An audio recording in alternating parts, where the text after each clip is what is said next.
Mesdames, Messieurs, merci de votre fidélité renouvelée à Sénégal 7 am mbégte bu baax a baax di ànd ak yéen saa su ne bu waxtu wi jotee ci seen émission le rendez-vous de Sénégal 7 di le rendez-vous du donner et du recevoir ou à chaque fois ma dalal fi koo xamante ne nii day na habilité ngir waxtaan ak ñun ci réew mi ak tolluwaay wi moo tax tey jii ci journalistes yi la ñu taamu dem fekk fi benn ci koo xamante ne nii ci doyen presse bi la bokk Sambou Biagui lay wuyoo Sambou ma di la nuyu. Faye Djibi Sadio ni di nuyu suñ téléspectateurs yëpp internautes yi di jaajëfal ñëpp. di la jaajëfal bu baax a baax. merci en tout cas de la disponibilité Sambou Biagui on va passer au peigne fin l'actualité de l'heure actualité bi nag ci wàllu politique li ci gën a fës d'abord ma koy door rek mbiram Yewwi Askan Wi. Yewwi Askan Wi fi may njëkkee mooy dafa nekk di opposé wu ci réhabilitation wu Khalifa ak Karim Meïssa Wade ginnaaw bi ñu dàqee Khalifa ci Yewwi selon benn communiqué bu ñu bind loolee nag bokk ci benn recours en annulation bu ñu déposé devant le conseil constitutionnel également ban jàngat nga ci def Sambou. bon jàngat bi ma ci def ginnaaw bi ma la jaajëfale mooy que jàpp naa ne ce n'est pas ñoom recours bu ñu dugal ce n'est pas sur la personne de Khalifa Sall et de Karim Wade mais plutôt ci jëfin gi. ni xëy na pour que ñu mën a respecter li nga xamante ne moom mooy les règles de l'art parce que bu ñu ko deful xëy na dinañ wax ne bu ñu defee leneen dinañ wax ne parce que ay opposants lañu woon loolu moo tax defu leen recours et que bii ngeen xaar parce que c'est le pouvoir ngeen ne da ngeen di def recours donc jàpp naan tout simplement c'est dans l'ordre normal des choses et que bu ñu voté une chose c'est pas la première fois bu dara ci Assemblée nationale am groupe yoo xamante ne ñoom ànduñu ci jàpp nañ ne dañoo violer ci ñoom ci seen i gis-gis li xamante ne moom mooy doxalinu Assemblée nationale ñu saisir conseil constitutionnel c'est que le problème à mon niveau c'est un problème d'interprétation ak tamit parce que ak tamit nuñ koy doxalee parce que boo xoolee les décisions yu jóge ci Assemblée nationale yi Assemblée voté conseil constitutionnel mënu ci wax parce que tout simplement c'est l'Assemblée qui vote les lois donc là le conseil amul benn recours boo xamante jógee na Assemblée nationale conseil constitutionnel invalidé ko donc loolu dëpp naa dañ koy def pour la forme mais ñoom xam nañ ne loolu mënul jàll parce que yu bëri xew na fi assemblée de voté ay mbir ñu dem au conseil constitutionnel mais kooku li muy wax mooy que c'est le garant de la loi. mais Sambou nu ñu mën a concevoir le groupe parlementaire bu Yewwi Askan Wi dont Khalifa Sall était membre fondateur même di déposer vraiment recours ci en annulation bien sûr modification code électoral bi jëm ci wàllu réhabilitation wu ñaari candidats yi Sambou loolu nu ko mën a concevoir non je pense que Yewwi Askan Wi je pense que ñoom yàgg nañ ko xeex pour la réhabilitation de Khalifa Sall et de Karim léegi pour ñu ñëpp def ko bokk waaw mais peut-être fu ñu ko jaaralee ñoom foofu lañ d'accordul mooy modification de la loi parce que xam nga aussi je suis pas dans le secret des gars de Yewwi Askan Wi mais aussi assemblée warul nekk benn maanaam jumtuwaay boo xamante ne dañ ko utiliser pour mel ni tailleur. dañ ciy faj ay mer daal. mais faj ay mer wala neexal kenn defe naa ne war nañ weesu foofu. et je pense que sens bi ñuy tax ñoom ñi saisir conseil constitutionnel. foofu la. mais c'est pas véritablement pour Khalifa Sall ñu bañ ko defal loolu wala. Karim Wade ñu bañ ko defal loolu je pense que même Karim Wade moom il a été très clair dafa bëgg li mu bëgg mooy révision de comment ça s'appelle de son procès et je pense que Khalifa aussi tey CEDEAO am na lu mu ci àddu woon donc yooyu noonu bu ñu ko appliqué woon tey Khalifa jarul ñuy dem li fi nga xamante ne moom mooy Assemblée nationale je pense que Yewwi Askan Wi Khalifa Sall jusqu'à quelques jours ci la bokkoon et ñoom bi ñu nekkee dans Yewwi Askan Wi loolu la doon défendre pour que ñi nga xamante ne véritablement bokku ñoon élection ñi mën a bokk moo tax man jàngat bi ma ci def mooy que ni ñoom seen recours bi c'est pas pour métital Khalifa Sall wala Karim Wade mais c'est pour véritablement pour que ñu mën a respecter li nga xamante ne moom mooy la population mais respecter aussi peut-être li nga xamante ne moom mooy tukkee Assemblée nationale mais comme ni ma ko waxee rek l'Assemblée nationale et moom mooy garant des lois moom mooy voter les lois et je pense que boo fa defee recours souvent ñun dañ koy wax boo fa defee recours mu dem conseil constitutionnel mënu ci àttu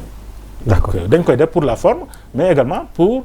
di politique aussi parce que ci champ politique lañ nekk donc dañ koy def aussi pour faire de la politique. De la politique ci biir Yewwi Askan Wi on a constaté également beaucoup de politique. Khalifa Ababacar Sall mu def sortie di durcir un peu le ton di wax ne regretté wul benn yoon sa participation au dialogue national en plus tamit dàq gi ñu ko dàq. nee na moom nekkuñ sax ku ñuy dàq ndax moom mooy Yewwi Askan Wi. loolu luñ ci mën a jàngat. waaw di nga Yewwi Askan li fa xew muy nekk lu doy waar mais toujours restons dans le cadre politique. parce que ñu ngi dem ci ay élections. man li xew diggante Idrissa Seck ak Macky Sall. li xew diggante Khalifa Sall ak Macky Sall. man jàpp naa ne politique Sénégal ki ñuy wax moo gën a aay ci politique mooy ku gën a saltel. politique tant que dafa mu salte rek dañu naan kii mënul politique. kii aayul voilà kii aayul donc il faut nga def yëf yoo xamante ne véritablement yenut maanaa wala boog dafa. du rafet ci gis-gis yooyu boo ko defee ci lañu naan waa ji aay na ci politique. or que d'ailleurs sax léegi presque boo xoolee il faut nga mun trahir pour nga mën a pour ñu ne la yow kii dafa aay ci politique il faut nga gàllankoor kee pour ñu ne la yow da nga aay politique alors que la politique c'est pas ça. La politique véritablement mooy dañoo war a ñun ñëpp. xool askan wi li nga xamante ne moom lañ di proposer. ñu mën a respecter ko ñu mën ko respecter mais également ñu respecter askan wi nga xamante ne ñoom ñoo yore seen carte di dem voter parce que du ay mala ñooy dem voter je pense ñoom candidat yëpp kenn demul ci troupeau yi naan leen de voter leen ma bu élection jotee ay nit la ñuy proposer pour que ñu voter leen donc nit ñooñu bu ñu demee ba respecter wuñ nit ñooñu wala di leen di utiliser à leurs propres intérêts jàpp naan tout simplement naxee mbaay ma fa loolu moo am Yewwi Askan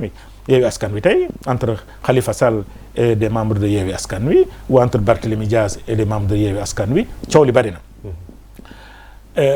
coow li yëpp nag li ko indi mooy violation dernière ligne bi nga xamante ne dañ ko defoon ci charte Yewwi Askan Wi mu ne pas de compromission fu mu mënti jógee et compromis voilà donc loolu lañ mujjee. mais noonu mën nañu ko tuddee compromission. man Djibi Sarr su ma bokkee ak yow mbir. ma ne amul compromission ma génn nga dem seeti sama noonu jàpp naa ne compromission mu ngi foofu. waaw je pense que moom dialogue bee ko jiitu dialogue bi moo indi lii.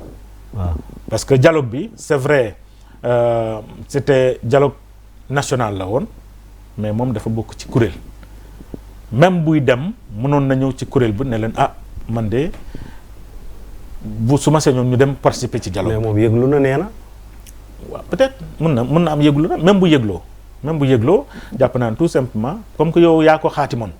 yow yaa ne d'accord nga ne du am compromission donc boo demee dialogue jàpp naa ne def nga ko donc boo ko defee ñela aussi dañuy réagir bu yemoon foofu sax bon peut-être ñu ne amul problème mais. Déjà Khalifa dafa am lu ko jiitu parce que dafa dem à une émission de mon confrère Pape Alé li mu fa wax mooy c'est-à-dire naa bokk rek mooy yow pare nga pour tout mais l'essentiel est que ne yow na nga bokk. Est-ce que duñ naa bokk googu nag sax moo indi coow li. loolu moo indi coow li parce que dialogue bi je pense pas que war na indi coow. parce que loolu moom foofu la jógee parce que bi mu neen naa bokk ci la Barthélémy def am quiproquo entre moom ak Ousmane Sonko donc loolu bokk na ci li ko indi je pense que naa bokk boobu bu ci amuloon yaakaar naa ne xëy na lu bëri mu ngi fi du am donc boo waxee loolu kon ñi nga nekkal dañuy naan waa ji de comme même ki nga nekkalul kooku day naan waa ji de comme que moom daa bëgg bokk rek xaaral ma utal ko benn porox ndoll pour que mu mën a ñëw bokk comme que daa bëgg bopp nu mu mënti demee kii laajul condition alors que en politique souvent dañuy naan kaay ñu def lii yow tamit nga teg ay conditions je pense que ñu bokkul dialogue bi conditions yooyu lañ teg ñu ne mën nañ bokk mais à condition lii ak lii ak lii. mooy proposition contre proposition ñu ne bokkuñu ci parce que contre proposition ñu ne nanguñ ko mais yow nga ne yow naa bokk rek ça veut dire que yow dialogue ngay laaj condition waaw da ngay dem dialogue et je pense que dialogue boobu tey li ci gën a fës et ñu appliqué ko à l'Assemblée nationale mooy bokk Karim Wade ak Khalifa Sall je pense que ñu bëri waxoon nañ ni que deal moo fa am dialogue deal la et que dialogue deal boobu ça s'est révélé véritablement une réalité parce que tey ci ponk yi ñu jëloon foofu yëpp tey boo xoolee benn dong moom moo fa fës mooy en tout cas le vote de la loi article L28 ci Assemblée nationale L29 yeneen yi man de gisuma benn proposition après boo xamante ne teg nañ ko ci table bi pour que ñu mën ko waxtaane mu nekk ponk boo xamante ne véritablement dafa soxal askan wi. mais dem bokk lan la ci traître ñëw dugg ci wax ci. dem bokk mooy ñoo nekkoon ci lii parce que bul fàtte ni Khalifa égal Barthélémy Diaz ou Barthélémy égal Khalifa donc Barthélémy li muy wax ça engage Khalifa ci sama gis-gis jusqu'à preuve du contraire jusqu'à ce que Khalifa Sall moom ci boppam taxaw génn wax voilà man ci propos man ànduma ca wala boog mu rappeler que à l'ordre parce que encore une fois moom mooy leader de taxawu c'est pas Barthélémy donc c'est le taxawu Sénégal moom moo bokk coalition Yewwi Askan Wi dont le leader c'est Khalifa Sall et d'ailleurs ci partage des postes pour élection yi bi ñuy dem ci élection yi dañ ne leader fu mu munti doon fu mu munti nekk bu fa amee xëccoo nañ ko bàyyi leader bi donc ça veut dire que Khalifa Sall bu amuloon li ko frappé woon par rapport à son inéligibilité moom moo doon nekk candidat Dakar comme Ousmane Sonko nu mu nekkee candidat à Ziguinchor c'est des compromis yoo xamante ne ñoom dañ ko fësal ci biir Aïda Mbodj moo nekkoon fële leneen ak ñeneen chaque leader fi nga nekk yow yaa fa nekk candidat Yewwi Askan Wi ci élection locale idem également pour les élections législatives malheureusement Khalifa Sall génn na donc yow en tant que leader boo génnee même boo génnul ngay def ngay teg ay jéego yoo xamante ne dafa wute ak doxalinu Yewwi Askan Wi dañu jàpp ne yow di génn nga loolu li ci tegu ensuite mooy taxawaayam à l'Assemblée nationale ensuite li nga xamante ne moom moo xew à la mairie de Dakar à l'Assemblée nationale Yewwi Askan Wi la coalition boo xoolee ñi nga xamante ñoom ñoo ànd ak taxawu dañoo beru mais li gën a garaaw mooy ca mairie de Dakar parce que loolu ñuy wax ñu naan dañuy préfet moo leen saisir pour que premier adjoint bi ñu demande élection pour que ñu mën ko changer loolu mu ngi xew depuis 2022 loolu yàgg na yeneen mairie yi def nañ ko mu jeex am mairie yoo xamante defuñu ko waaw lu tax ñu xaar ba tey parce que y a problème entre Yewwi Askan Wi et Khalifa Sall ñu di loi bi ñu ne léegi ki nga xamante ne nag tey bokk na ci kàngam yi taxaw comment ça s'appelle Pastef ñu ne ko nañu ko jëlee ci poste vice-président parce que dafa am privilège yooyu lañ bëgg a xañ ki nga xamante ne moom mooy Abass Fall ñu dem élection pour que ñu changer ko et gis nañ ne ñi nga xamante ñoom ñoo taxaw dafa àndoon ak waa coalition Benno Bokk Yaakaar pour dindi ki nga xamante ni moom mooy le premier adjoint au maire nekk waa Pastef donc kon Pastef a eu raison d'écarter entre guillemets taxawu ci passage am non pas Pastef mais Yewwi Askan Wi je pense que c'est pas Pastef. que bu ñuy wax dañuy jàpp ne Yewwi Askan Wi ñi ci ëpp doole Pastef la. non mais Yewwi Askan Wi c'est quand même des grands responsables qui sont là-bas. parce que ñoom Barthélémy Dias bu wax sax loolu lay wax. nee na xeex bi benn côté rek lañ ko yóbbu mooy ci côté Ousmane Sonko. non peut-être xam nga ce qu'il faut reconnaître c'est que loo gis am na locomotive train lu mu gudd am na bopp. donc coalition boo gis am na bopp. xëy na bopp bi c'est Ousmane Sonko. donte ne moom du président ba. parce que Khalifa moo nekkoon président ba léegi Habib Sy moo nekk président ba et foofu mooy premier quoi bi ñu gisee ne Khalifa Sall mu ngi signalé à gauche mooy bi ñu génnee ci élection yi moom ci boppam dafa quitter la présidence de la coalition Yewwi Askan Wi ñu remplacer ko ak ki nga xam ne moom mooy Habib Sy donc foofu déjà nit ñi gis nañ ne Khalifa Sall bëgg na clignoter à gauche léegi Sam Biagui tey ji am na tamit ñu yeewu quand suñu benn ndaataango invité kii di Abba Mbaye nekk benn ci leaderu taxaw yi Abba di wax bay def benn révélation bu surprendre ñu bëri muy wax ci Ngouda Mboup kenn la ci ku bokk daanaka parce que moom nee na bokkul sax waaye am na fa ay fonctions yuñ ko jox daal ci gàttal mais nee na waa ji mu ngi percevoir lu toll ci daanaka 1,5 million maanaam 1,5 million venant de Yewwi Askan Wi kon foofu Samb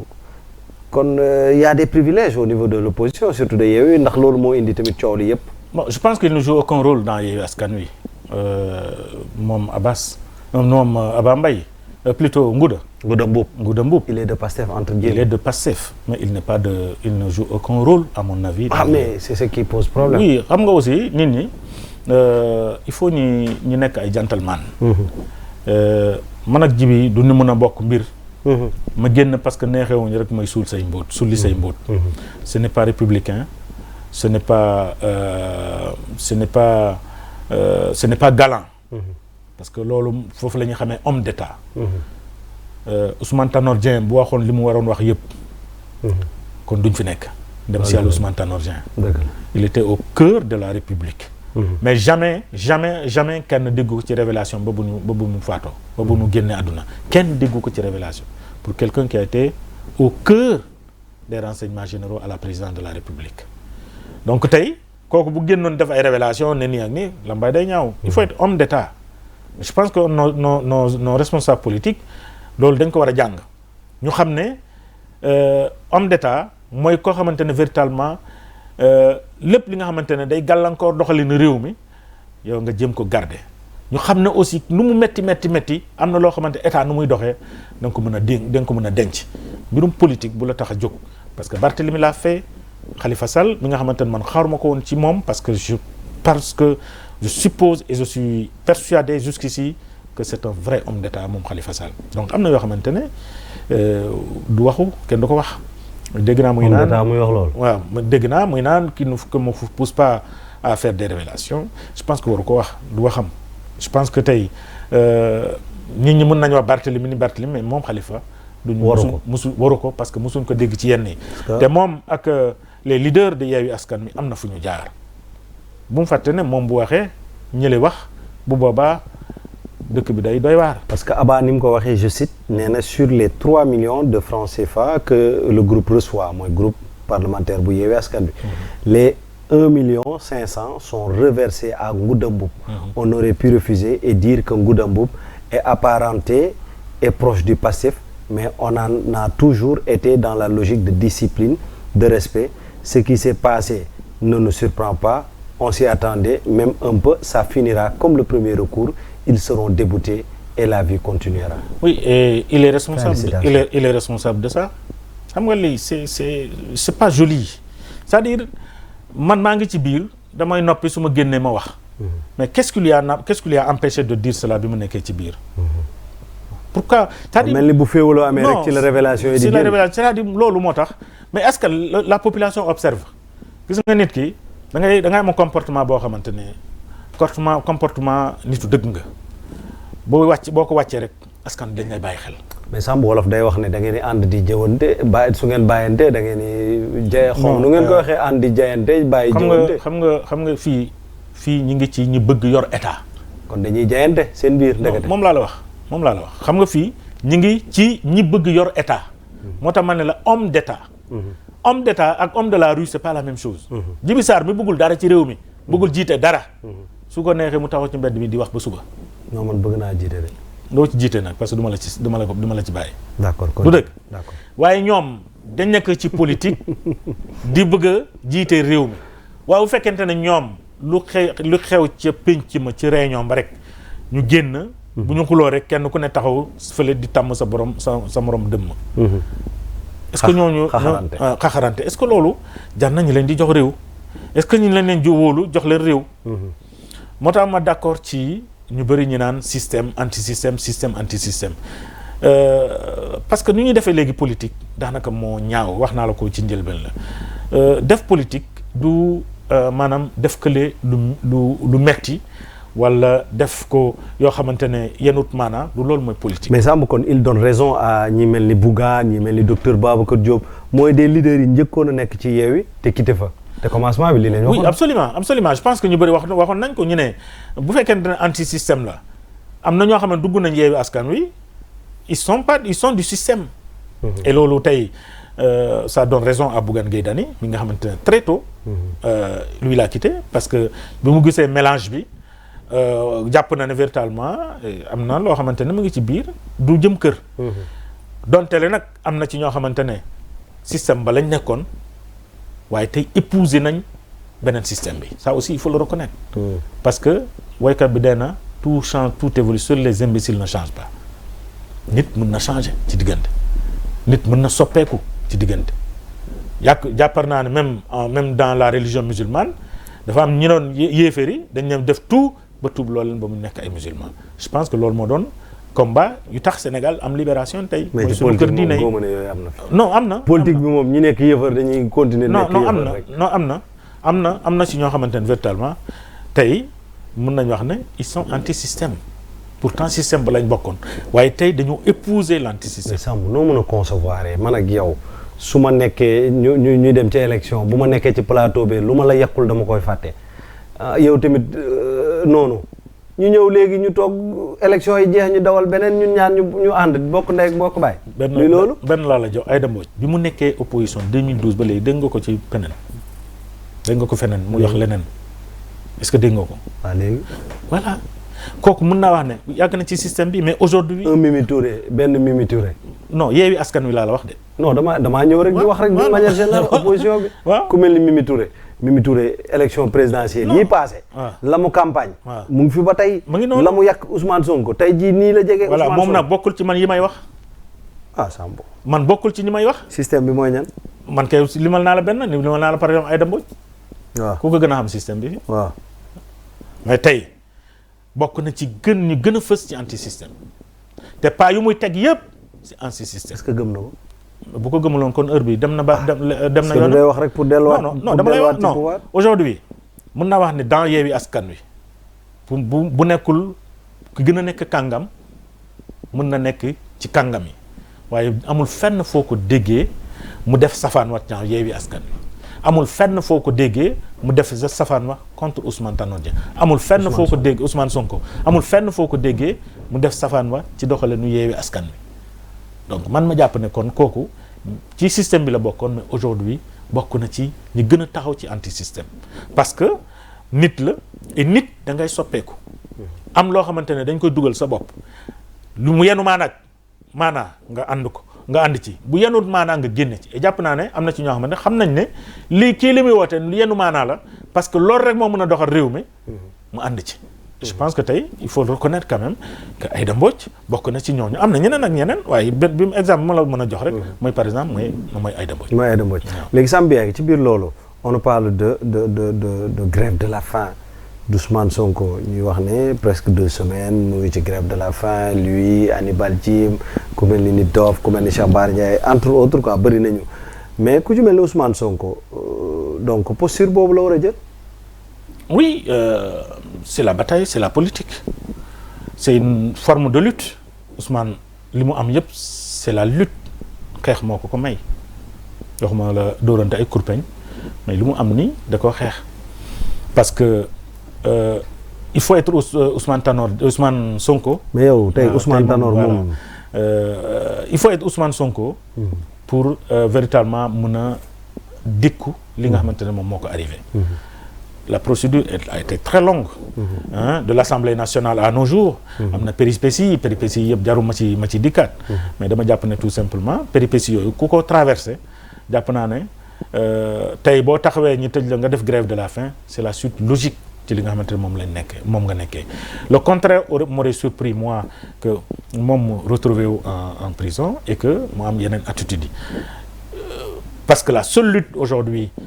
qui vaille en prison c'est la politique en dehors de la prison avec say nit beneen bi c'est toi-même je pense que il a pris sur lui de continuer la lutte tout en assumant les conséquences et que aujourd'hui la grève de la faim dafa bokk ci forme de lutte yoo xamante ne nit booy ñaxtu mën nga ko utiliser. mais conséquences yi ndax du néfaste tamit. oui il en tirera les conséquences de toute façon. mooy wér-gu-yaram moom déjà ñu ngi ne dafa yànq. waaw xam nga moom moo ko engagé moom xam na ni lan moo nekk ci grève de la faim médecin mi xam na lan moo nekk ci grève de la faim s'il s'engage à faire de la grève de la faim il veut peut-être avoir gain de cause en pouvant se libérer et libérer les autres détenus politiques yi nga xamante ne ñu ngi ci kaso yi donc jàpp naa ne ci li mu nekk c'est une forme de lutte. dañ koy bàyyee maintenant les conséquences c'est lui qui assume les conséquences mais je pense qu'il est sur la logique de son combat aujourd'hui pour li muy wootee mooy aujourd'hui pour Samb à quand la fin de ces arrestations là tout azimut. Peut-être je vais faire un appel au président de la République je pense que lii yëpp c'est à son niveau yëpp moom moo koy endosser demain dans 6-7 mois dafay quitter il va partir mais cette chanson dina ko topp mooy que ne sous son magistère y a eu 810 personnes yoo xamante ne bàyyi na leen ci biir kaso bi avant muy dem dugal na leen kaso ba pare bàyyi leen ci biir kaso bi dem yoonam toutes ces réalisations yu mu def fii lu mu mënti def comme bien da koy suul moo tax je lui lance un appel mu bañ a déglu bañ a jëf li nga xamante ne moom la ay nitam di ko defloo mu ressaisir mu xam ne ce Sénégal là l'histoire va bégayer Senghor jaar na fi xam na liñ nekk di wax ci Senghor ci lu mu fi def Abdou Diouf jaar na fi xam na liñ koy wax ba léegi nii bi mu demee Macky Sall Abdoulaye Wade jaar na fi xam na li ñuy wax ci moom bi mu demee moom bu demee li ñuy wax ci moom ce ne sont pas les réalisations ce ne sont pas les autres choses mais plutôt mooy la dissolution mooy c'est sous son magistère depuis 1964 qu'un parti politique bien constitué a été dissous et sous son magistère que des prisonniers certains même sont morts en prison c'est sous son magistère que plus de 800 c'est inédit détenus sont en prison c'est sous son magistère qu'il y a eu des émeutes où on peut dénombrer près de 45 morts loolu yëpp ci magistère donc li ñuy waxtaane yooyu la ñuy waxtaane et je pense que tey c'est le moment moom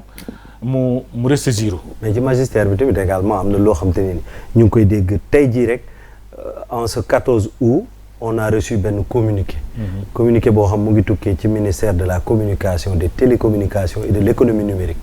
objet bi lan la ñu ne acte terroriste sur les équipements des opérateurs de télécommunication. ñu ciy wax ci premier paragraphe bi rek su ma ko liiree xëy na doy na mooy le ministre de la communication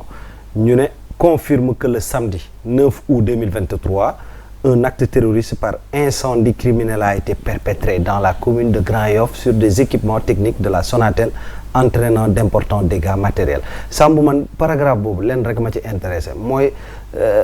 lan moo tax Samb lu mën di xew ñu ciy dugal acte terroriste. man déjà gëwuma ko man. vous savez. Djibi non gëwuma ko c'est-à-dire Djibi aujourd'hui dans ce gouvernement de Wade il y a des voix inaudibles. Il y a des voix inaudibles. am na ñoo xam ne bu ñu génnee télé bu ñu waxee gars yi dañuy zappé Sénégal 7 bii am na ñoo xam ne bu ñu génnoon léegi di wax da ngay xool say vues day wàcc parce que dañ leen di zappé les Sénégalais ne les écoutent plus. Ouais. Ismaïla Madior Fall on ne l'écoute plus. Le ministre de l'Intérieur Antoine Diome on ne l'écoute plus. Le ministre de la Communication on ne l'écoute plus.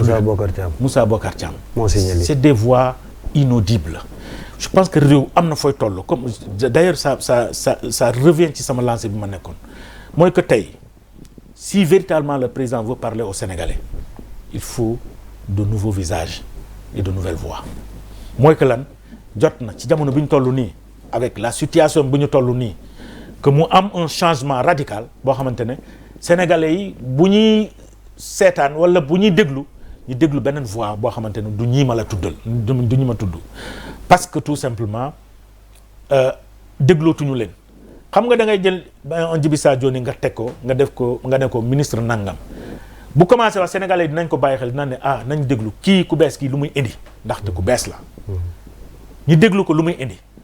mën na am nga indi un nouveau message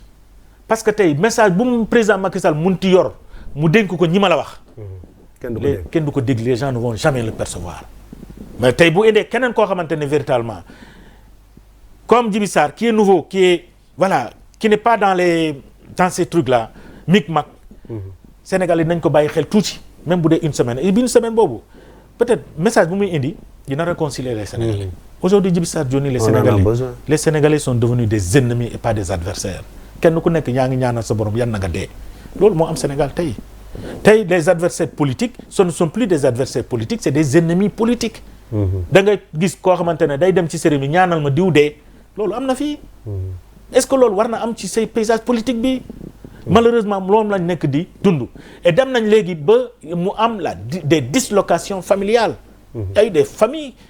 qui se sont disloquées parce que tout simplement papa ji mu ngi ci diw nangam doom ji mu ngi fële ainsi de suite yaay ji mu ngi fii gis nañ fi ay divorce yoo xamante ne parce que yaay ji fii la nekk mère bi fii la nekk papa ji fii la nekk divorce ñëw ci est-ce que loolu war na nekk ci politique au Sénégal? La politique au Sénégal est devenue sale et ñi ko salir ce ne sont autres que ces responsables là. L'autre chose jàpp naa ne tey le prochain président de la République a un gros chantier, Djibi. D'abord, le premier chantier, c'est de réconcilier la population et sa justice. La justice est le dernier rempart d'une république. Mais tey, quelle que soit la décision de justice jël, ñi lu ñuy jàpp mooy sa politique. Or waru demee noonu. La justice dit la loi au nom du peuple. Force restera au peuple et non à la loi, parce que la loi est dite au nom du peuple et pour le peuple. Maintenant, ce peuple-là, pour qui la loi est dite, bu gëmatul justice am rek, y a problème. Et nous rencontrons actuellement ce problème-là. Et le gros chantier de celui qui va venir, c'est véritablement cela. Mais loolu mënul antu tant que un magistrat, un directeur général est mieux payé qu'un magistrat. Un directeur général est mieux payé, un PCA est mieux payé qu'un magistrat. Qu'un médecin également. Un médecin, un ministre est mieux payé qu'un médecin. Oui. Un ministre est mieux payé qu'un enseignant, alors que c'est l'enseignant qui lui a permis d'être ministre. Oui. Entre autres. Mais au Sénégal, boo demee ba gis ma magistrat di xëccoo ay poste ministériel, médecin di dugg ci politique parce que il veut un poste ministériel, magistrat tey di dugg ci politique parce que dafa bëgg poste ministériel, c'est parce que le poste ministériel est devenu un poste très juteux. Et ce n'est pas normal. Avec beaucoup de privilèges. Avec beaucoup de privilèges. Aujourd'hui jàpp naa ne institution ñii ñoo yore réew. Léegi nga Djibi Sarr Dioni est un médecin qui sert à l'hôpital X. Nga jël ko nga def ko ministre des télécommunications. Tu defoo ko sax ministre de la santé. Nga def ko ministre des télécommunications. Tu prives les Sénégalais d'un médecin chevronné. Bi doon rendre service. Gis nañ gynécologue ba nekk fële de. Mu ngi noonu. Waaw ñu jox ko ministère boo xam te ne nii. Mu ngi noonu. Ça n'a rien à voir avec la gynécologie. waaw alors nga jël beneen enseignant nga jël enseignant nga def professeur bi mu nekk un grand professeur boo xamante ne vraiment da doon dugal xam-xam ci bopp xale yi. nga jël ko nga def Ismaïla Madior Fall. waaw nga bon nga jël ko nga def ko ministre waxuma la sax éducation mooy nga def ko ministre de l'artisanat wala nga def ko ministre de l'agriculture jàngalekat nga yóbbu ko bàyyi nga jàngalewul xale yi dugalul xam-xam ci xale yi fu mu jëm amu fa xam-xam. léegi boobu ban njëriñ la am c'est parce que tout simplement xam nga lan la fay def privilège yi la fay am. Mais Sambou revenons en arrière man acte terroriste laa bëgg. Acte terroriste, le mot terroriste, il faut que les gens arrêtent. Gis nga Djibi, j'ai l'impression que les gens là ne sont pas faits des pays qui ont fu am terrorisme. Est-ce que xam nga lan mooy terrorisme? Il faut que les gens arrêtent du ñu foyer le mot terroriste. Et le mot terrorisme moi je pense dafa am lu tax ñu koy utiliser te loolu warul am Sénégal. Comment se fait-il que le ministre de l'Intérieur yow nga dem fi acte terrorisme am mooy ci kaar ba yow ministre de l'Intérieur nga taxaw nga ne terrorisme moo fi am ministre de l'Intérieur taxaw ci wetu kaar bi ay sécurité taxaw sa wet caméra yi taxaw sa wet. sniper yi kenn nekku fa. nga taxaw yow nga ne yow da ngay def foofu interview on n'a pas barricadé mais xanaa la chose élémentaire voudrait que foofu bu fa kenn jege pour que enquêteurs yi bu ñu ñëwee ñu mën a def convenablement seen enquête mais da lay leer ne bus boobu ku mel ni Djibi Sarr ñëw na ci wetu ministre bi ba laal bus bi léegi bu laalee bus bi bu ñu demee police scientifique bi bu ñëwee ñu gis sa empreinte ñu ne ko fi am acte terroriste pendant 72 heures laa la wax ou plus kenn du fa jege dañ koy barricade. En principe. non loolu mooy yoon quoi. waaye yow ministre de l'Intérieur nga dem ci bërëb nga ne fii acte terrorisme moo fa am et tu fais porter ça au président de la République que lui aussi qui utilise le mot acte terroriste dans le communiqué du Conseil des ministres. Qu'est-ce qu'on veut? Lu ñuy wut à travers ce mot terrorisme. Est-ce que vous voyez Sénégal fu mu toll? Sénégal c'est la seule localité où aujourd'hui les touristes font leur déplacement. Sénégal rek ngay jógee ci benn réew nga ñëw tranquillement doo am benn crainte mais aujourd'hui ils sont en train de mettre le mot terroriste dans les oreilles de tout le monde au monde au point qu'aujourd'hui la France di def ay alerte les États-Unis di def ay alerte pays yëpp di def ay alerte daan attention au Sénégal il y a terrorisme qu'est-ce qui se passe qu'est-ce qu'on veut il faut que aussi ñu def très attention ñu xam ne on gère un État je suis trop petit pour leur dire ça mais il faut que ñu comprendre qu'on gère un État et que gérer un État c'est gérer l'avenir de ce pays parce que yow da ngay dem keneen ñëw il gère la continuité Abdou Diouf bu fi defuloon Senghor bu fi defuloon dara Abdou Diouf def fi dara Abdoulaye Wade def dara Macky mënu fi def dara c'est ça la réalité Senghor tubaab bi ñoo fi nekkoon bu ñu fi defuloon dara moom mënu fi def dara bâtiment yii nga gis sa ginnaaw nii temps boobu Senghor nekkul président bi ñu koy def fii la leen fekk place de l'indépendance gii fa lañ defee woon réunion ba bi ñuy Sénégal bi dem bi muy jël indépendance kon amoon na place de l'indépendance kon amoon na c'est parce que y avait quelque chose kan ci ñoom moo dem ci àll bi tabax réew fi ñu nekk yëpp ay nit a fi nekk te ay nit yooyu dafa am benn cheminement bu am diw fi nekkoon diw dem na diw ñëw na diw ñëw na il faut que ñu arrêter li nga xamante ne moom mooy le mot terrorisme dans nos communiqués et te moo tax ma ne la man gëwuma lii ay teg na attentat li li may ñaan rek mooy qu'on respecte le calendrier républicain il faudrait pas que demain que ñi taxaw ñi naan compte tenu de la sécurité du pays avec les actes terroristes signalés de part et d'autre je reporte les élections à temps à telle date il n'y a pas de report d'élection il faut qu'on respecte le calendrier républicain mais Djibi d'accord président lii yëpp di am nii pëccoxo bi am palais c'est pas parce qu'il y a un être qui manque à Macky Sall depuis qu'il est parti la palais bi mel ni tulle ak màlle d'accord c'est Bruno Diatta pëccoxo ba am ca palais avec Bruno du am Bruno est parti il a laissé un vide il a laissé un Macky seul il manque aujourd'hui au palais de la République parce que c'est un homme d'État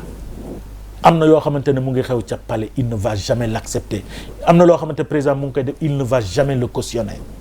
mais tey il est orphelin de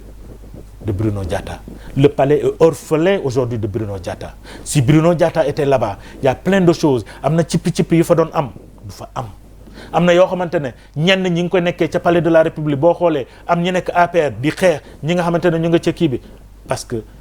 daan na am mais ça ne se répercute pas sur les décisions du président tant Abdoulaye Wade ñoom Babacar Gaye ñoom Pape Diop ñu ngi doon xeex mais ça ne se répercutait jamais sur les décisions du président de la République aujourd'hui c'est le contraire d'accord tey kii day jël dogal bi kii jël li kii naan defal li kii naan defal li le président ñaata yoon la rabourer fii un ministre wala moom ci boppam mu toog mu woo DG parce que mbir am na parce que séddee nañ ko mbir am na mu ne ko dindi ko fekk parce que yëgu ko woon aujourd'hui il est orphelin le palais est orphelin de Bruno Diatta d'accord malheureusement parce que c'est un homme d'État il nous manque ces hommes d'État aujourd'hui malheureusement mais Sambia gi ñaari petite question moo ma dese rek comme ça on va boucler la boucle cette fois-ci on va parler dañuy génn hors de nos frontières Niger la fa xew nga jege ko lool benn bi ci njëkk mooy question bi mooy Bazoum ndax dañ ko séquestré ndaxte dañuy laajte ne après coup d'état ba 26 juillet 2023 ak léegi ca Niger président ba Mohamed Bazoum gisuñu ko mu def apparition publique bi ci noppi itam mooy ñii di waa CEDEAO plutôt dañu gis ne poursuite judiciaire yi ñu teg contre Bazoum CEDEAO muy wax mu ne nouvelle forme de provocation la ko jàppee moom déjà ñaar yooyu noonu yan réponse nga ci indi. ci gën a garaaw c'est que ñi gën a fës ci décision CEDEAO yi boo xoolee ci gën a fës ñoom presque ils sont sur le départ seen dernier tournant mooy Ouattara ak Macky Sall. ña ngay waaj a dem bi ñoom ñëpp dem dañuy jeexal. Ouattara jeexal dañoo yor waxtaan. voilà mais tey boo xoolee ñoom ñoo yor waxtaan bi. Nigéria mi nga xamante ne président annexe de la CEDEAO fa la nekk le Sénat dafa voté mu ne armée nigérienne du fa participer. donc tey yéen boo leen jógee yaa ngi wax ci sécurité Bazoum. mais les gens vont le faire en agneau de sacrifice ça c'est dans l'armée dañ ko def agneau de sacrifice yéen ne da ngeen di tirer da ngeen di forcer en tout cas ki ngeen bëgg a libérer il va pas se libérer mais foofu lañ koy teg vous pensez que benn avion bu jógee benn rek bu jógee survolé benn rek bu jógee Bazoum du ko fekkee. waaw maa la wax loolu benn avion rek bu duggee Bazoum du ko fekkee. te du moom rek d'autres vont suivre waaw xam nga il faut que Afrique ñi yeewu quoi yeewuñ nañ sax mais gars yi tey dañuy teg xel les chefs d'État membres de la CEDEAO dañuy teg xel dañuy teg askan wi est-ce que yow Djiby Sarr Dione gis nga benn pays bu ne man maa ngi rapatrier sama ressortissants yi benn pays africain defu ko jusqu'ici au Sénégal nous en avons 10 000 au Niger. ministre baa ngi dalal xel de. dalal xel est-ce que France dañoo dalal xel la France a retiré tous ses ressortissants vite fait retiré nañu kenn desu fa bébé sax desu fa même outil sax defu sax dañ na retiré ñoom ñëpp.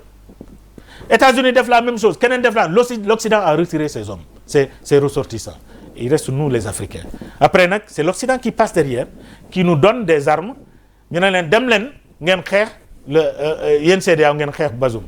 ça veut dire quoi dem leen yéen Afrique ngeen xeex ngeen reyante moi derrière je passe pour exploiter l'uranium. Pourquoi les gens ne réfléchissent pas xam nañ ko sax mais puisque c'est des intérêts seen intérêt bopp la ñuy défendre dañ koy nangu. Macron leur dit voilà dem leen la CEDEAO faites tout parce que tout simplement mes intérêts sont menacés moi à la France mes intérêts sont menacés donc il n'est pas question aujourd'hui que ñu bàyyi noonu la junte là ñu continuer à gouverner parce que man du ma ci am dara aw ma ci benn intérêt donc pour que ma gis sama intérêt il faut ma wane sama bopp mais moom France ñemewul dem ñëw ci kaw kii ci kaw Niger def na ko en Libye gis nga nu mu mujjee Libye gis nga nu mu mujjee tey ce n'est plus un pays ce n'est plus une république. On veut faire la même chose au Niger. Heureusement qu'il y a des pays qui ne sont pas d'accord. Le Togo dit non, ben avion de survoler sama espace aérien. L'Algérie dit ben avion de circuler sama espace aérien. Parce que tout simplement cette sécurité est menacée. C'est des zones frontalières. Tey jii la Guinée dit non. Le Bénin qui est en train de réfléchir. Le Mali dit vous me déclarez la guerre. La Guinée vous me déclarez la guerre. Le Burkina dit la même chose. ñoom ñoo bokk frontière. léegi yéen bokku leen ak kooku frontière yéen ngeen ne da ngeen di dem créer trouble foofu mais vous pensez que les gens vont l'accepter? D'accord. Ils vont pas l'accepter. Et aujourd'hui est-ce que gis nga benn yoon foo xamante ne nee nañu pour que Sénégal mu am intervention au Niger question bi dem na Assemblée nationale demul benn Assemblée nationale demul Conseil économique social demul benn chambre pour que ñu valider cette décision très importante, historique. Il faut demander au peuple sénégalais est-ce que nangu ngeen wala nangu leen mënoon laaj Sénégalais à travers un référendum mënoon naa laaj Sénégalais à travers d'autres moyens mais nous avons les représentants du peuple c'est l'Assemblée nationale. bu demee l'Assemblée nationale maintenant même bu fekkee ne ñoom ñoo majorité bu ñu valider ñu xam ne ils l'ont validé au nom du peuple sénégalais mais tel n'est pas le cas on va engager toute l'armée du Sénégal pour que mu dem combattre je pense tout simplement ce n'est pas normal et que aujourd'hui la CEDEAO doit se ressaisir la CEDEAO lu mu war a def. Un coup d'État s'appelle un coup d'État c'est maanaam comme nu laa koy waxee mooy naxasal institution yi. waaye yéen ñoom CEDEAO ñaati ñoo fa nekk ñoo xamante ne def nañ coup d'État. D'accord coup d'État mooy lan mooy nga jël constitution bi nga caxatee ko kële bu defee coup d'État nga ne revenez à l'ordre constitutionnel pourquoi yow mi nga xam ne da nga caxatee constitutionnel ñëwaatoo ci ordre constitutionnel nga rétablir l'ordre constitutionnel. D'accord parce que ku caxate constitution jàpp naa ne coup d'état la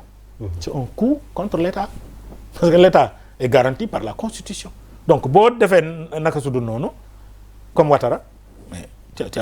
c'est un coup d'état la nga mën a jàppee mu ngi noonu d'accord voilà Sambou pour terminer l'actualité sportive xam nga mënuñu la fee dala te duñu wax sport mais waxtu xoj nañu mais Kalidou Koulibaly qui actuellement mu ngi Arabie Saoudite mais blessé absent pour une durée de 2 à 4 semaines suite à sa blessure face à Al Nassr mais ci boobu noonu ñu gis ne Habib Diallo mu ngi ca Naari Sadio Mané mu ngi ca Naari justement sax ruée bi vers ca Naari ñoom sénégalais yi ndax instant bi Aliou Cissé logique am ba mu tegoon ndax mën nañ ko continuer ba tey mooy gars yi duñ ñëwaat ci équipe nationale. loolu mooy gumba boo soxlaa gumba xaar ko ci virage bi chauffeur gumba. boo ko soxlaa xaar ko ci virage bi. loo bëgg a wax foofu. du moom moo ne woon Pape Alioune Ndiaye du loolu moo tax ñu éliminé ko. Pape Alioune Ndiaye dafa demoon Arabie Saoudite. Karamboj demoon Arabie Saoudite mu ne ñooñu duma leen woo parce que fi ñu nekk jéewuñu j'espère que ñii aussi du leen woo du woo Sadio Mané du woo Kalidou du woo Abou Diallo du woo Gana mi nga xamante ne mu ngi waaj a dem ainsi de suite donc aujourd'hui jàpp naa ne ce n'est pas propre au Sénégal Arabie Saoudite dafa nekk di préparer sa coupe du monde moo tax mu soxla les grandes stars du football mondial les 2 meilleurs joueurs au monde de l'année dernière sont au Qatar. C'est Benzema Ballon d'Or vice Ballon d'Or Sadio Mané donc ñu ngi sont fële Arabie Saoudite donc dem nañ Arabie Saoudite l'ancien meilleur joueur du monde nekkatul en Europe c'est Lionel Messi avant lui le meilleur joueur au monde nekkatul en Europe mu ngi ci Arabie Saoudite c'est Cristiano Ronaldo donc aujourd'hui pendant ces 10 dernières années les meilleurs joueurs des 10 dernières années ne sont plus en Europe ñu ngi soit au Qatar ou en Arabie Saoudite et principalement en Arabie Saoudite parce que il y a que parmi ces joueurs-là que Messi qui est aux États-Unis mais tout le reste ñu ngi Arabie Saoudite c'est aujourd'hui l'Arabie Saoudite mu ngi préparer Coupe du Monde donc baax na mu attirer son championnat indi attraction dans le monde seen championnat jaay seen football jaay seen réew parce que ñoom soxlawuñu xaalis la ñu wër li ñu wër tey mooy jaay li nga xamante ne moom mooy seen réew comme l'a fait le Qatar defe naa c'est la meilleure des coupes du monde yoo xamante ne organisé pourtant les gens loolu lañ doon wax dañ doon stigmatiser amul lu ñu waxul ñu naan Qatar fii yaakaar ni ñoom naar yi ay solu grand bu weex rek lañ mënuñu dara xamuñu football mais boo xoolee la meilleure organisation c'est le Qatar ñu ngi dem Arabie Saoudite moom tamit moom lay nekk di préparer donc li ma bëgg tey mooy que am attraction parce que moom du xaalis la soxla am attraction dans le monde et pour loolu am il faut nga jël les meilleurs joueurs la preuve ñooñu bi ñu demee pour la première fois nga dégg ñu naan Canal léegi moom moo jël la diffusion des matchs du championnat saoudien xam nga loolu bu amuloon kon Canal du ci dugg télévision yi duñ ci dugg te télévision xam nga ne les télévisions sportives business la donc business bu si c'est rentable rek dañ ciy dugg je pense qu'aujourd'hui Canal a dépensé beaucoup d'argent mais c'est pas trop tôt Habib Diallo dem fa non c'est pas trop tôt xam nga fi mu nekkee ci forme xam nga ñëpp xaar ko xam nga gis nga Sadio comprendre nañu Gana comprendre gis na fu ñu toll Nampalys ñoom ñëpp comprendre nañu Edouard Mendy ñoom ñëpp ils sont des champions d'Afrique mais seen âge dafa avancé ils sont des champions d'Afrique 30 ans gis nga boo demee ba champion d'Afrique ba jël champion d'Afrique ba nga sa âge am fu mu toll wutatoo titre li ngay wut mooy xaalis parce que la retraite d'un joueur c'est très difficile boo retraité te yoroo tu vas galérer c'est très compliqué socialement par exemple boo xoolee Sadio ce qu'il joue comme social da ngay xam ne kii bu bàyyi football il faut mu am loo xamante denc na ko pour mun a continuer socialement parce que mënatu ko bàyyi moom moo ko tàmmal nit ñi donc da ngay toll foo xamante ne tu ne peux plus donc tu vas aller chercher de l'argent donc ce n'est pas propre aux Africains boo xoolee Cristiano il est allé chercher de l'argent parce que il est à la fin de sa carrière ak na yeneen joueurs yoo xamante ne avant aujourd'hui ils ont terminé leur carrière en Arabie Saoudite ils ont terminé leur carrière aux États-Unis parce que ils sont allés chercher de l'argent. D'accord. Et je pense qu'aujourd'hui sunu joueurs yi ñi ci bëri ñi dem Kalidou jël na champion d'Afrique la joué na Ligue des champions. Edouard Mendy jël na Ligue des champions jël na Coupe d'Afrique. Sadio Mané jël na Ligue des champions jël na Coupe d'Afrique. Edouard Mendy plutôt Diallo Habib. jël na CAN Coupe d'Afrique joué na Ligue des champions. donc amatuñu lu ñu prouver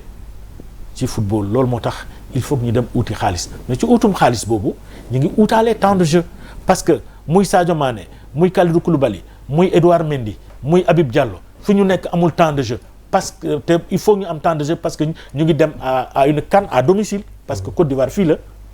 CAN boobu il faut nga am compétition pour mun ci bokk. te boo nekkee fii en Europe dans les équipes de Chelsea ak yooyu Bayern ak yooyu. tu risques de ne pas jouer. donc loolu moo tax ñuy joindre les deux objectifs am nañ ko am nañ garantie ne dinañ jouer et am nañ garantie ne dinañ am xaalis donc c'est forcément il faut ñu dem. Samb cant ak ngërëm ñeel na la merci beaucoup xaabaabal nañ sax man maa ngi soog a gis ne waxtu bi fii lañ toll waaw waxtaan wee demee noonu rek maa ngi lay jaajëfal. maa ngi lay jaajëfal bu baax a man kay maa la war a jaajëfal. non ñoo far on est ensemble. jaajëf merci beaucoup. on se donne rendez-vous très prochainement. Inch'Allah comme waxoo ci après kay waxoo ci cité de la presse. waxoo ci mutuelle damay bañ presse bi yëpp ñëw fii daal Sénégal seen naan dañuy bind te fekk ñun yoruñu lu ñu bindoo dem leen yéen waa presse bi yëpp dem leen ci waa presse foot bi moom final bi kañ la. final bi le 9. le 9 inchallah à Saint-Louis à Thiandar. parce que le 26 lañ ko jàppoon mais y a la finale de la coupe du Sénégal. dinañ ñëw ñun ñooy équipe fair play bi dégg naa gagné nañ trophée bi ba pare. merci beaucoup en tout cas Samb Diagne mu ngi noonu journaliste chroniqueur analyste consultant en communication ba pare itam nekk koo xamante ne ni mooy ki yor APRES di benn kuréel goo xam te ni mu ngi lëkkale ay taskatu xibaar ngir mën leen a jox ay dëkkuwaay gën tamit participer ci seen i conditions de travail rax ci dolli tamit nekk ki jiite tournoi presse foot bi mooy tournoi bi lëkkale taskatu xibaar yi nekk ci réew bu Sénégal gi yëpp en tout cas doon naa mbégte bu baax a baax di ko dalal di ko jaajëfal bu baax a baax très disponible macha allah ba pare tamit waaw sama bañ a wax loolu sax jaajëf Samb Biagui on se donne rendez-vous demain inchallah même heure ci Sénégal 7 d'ici là restez branchés scotchés jamais déconnectés jaa ngeen jëf merci au revoir